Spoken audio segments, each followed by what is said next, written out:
While it is unknown when the first prosthetic was made and or what limb it was for, it is very clear that prosthetics have been the first expression of biomechanical engineering known to man. These earliest prosthetics were designed purely for form and had limited to no functionality. For instance, this ancient Egyptian prosthetic toe served only for shape purposes and did nothing to support the ankle or foot. This prosthetic arm was the first of its kind and was used by a German lord to make him appear more normal, and did nothing other than it was opposable. Finally, we get to the peg leg, which is an actual usable prosthetic, but has very limited functionality. There's no joints or any other form of articulation. The next step in prosthetic design was the body-powered prosthetic. These designs use parts of the body that are still available to move parts of the prosthetic limb. This mainly focused on prosthetic arms, but there was a knee joint. The arms would either allow elbow movement or hand movement, but they couldn't do both at the same time.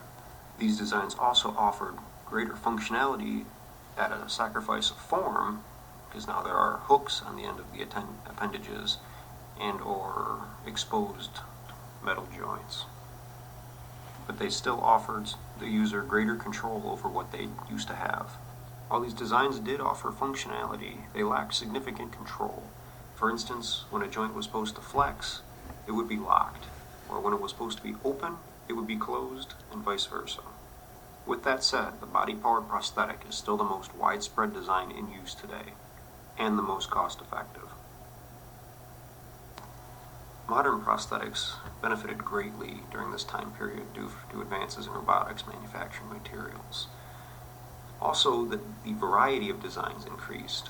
Now it was possible to not only have external prosthetics like arms and legs, but also have internal prosthetics like heart valves, pacemakers, ears, eyes.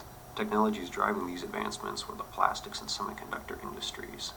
Plastics offered a significant improvement just in weight and in formability. It was now possible to custom fit prosthetics to the residual limbs. The semiconductor industry offered further improvements because now, even though the brain cannot sense the limb, a computer can figure out with its sensors how fast it's moving, how much force is applied, and act accordingly, not in a perfect manner, but in a manner greatly improved over previous versions of prosthetics.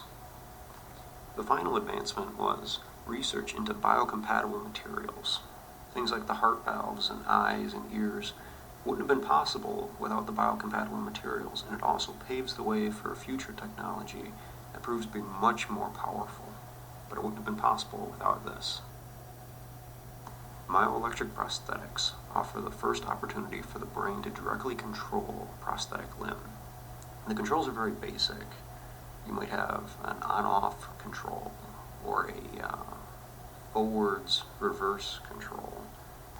Myoelectric limbs also start bridging form and functionality. Now a limb can look natural and function naturally.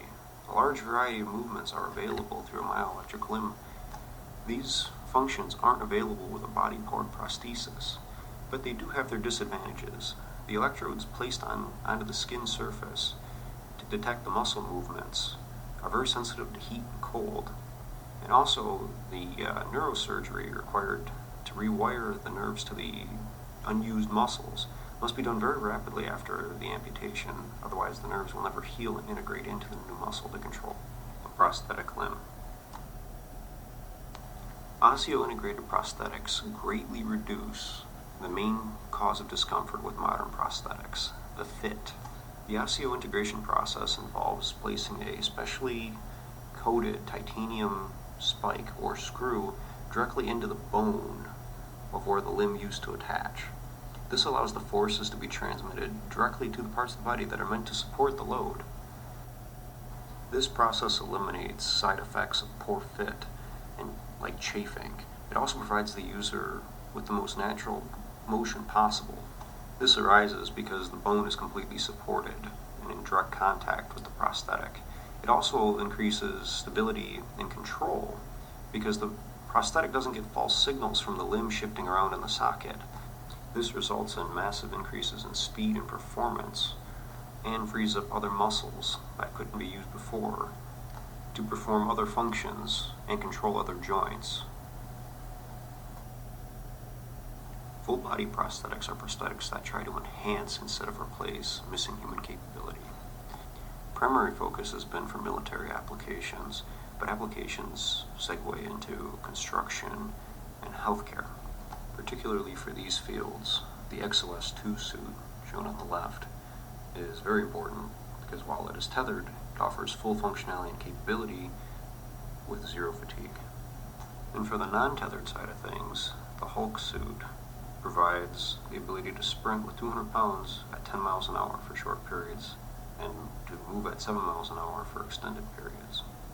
The main limitation of this technology is the batteries.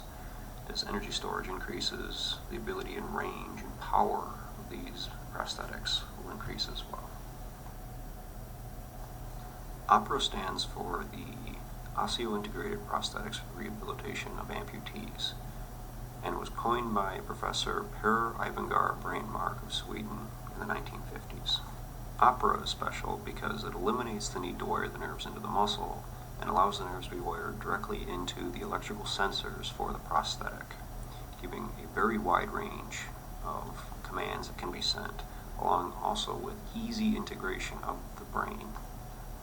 Very minimal training is required to use this technology, and it provides the smoothest and most natural movement possible with a prosthetic. But the real benefit is the ability not only for the brain to send signals like it would normally to the hand, but for the limb, or the hand in this case, to send signals back, feedback like touch, pressure, temperature. With the OPRA setup, there are no need for wires or external sensors. The limb can come off in seconds and be reattached in seconds, and capability and functionality is completely restored.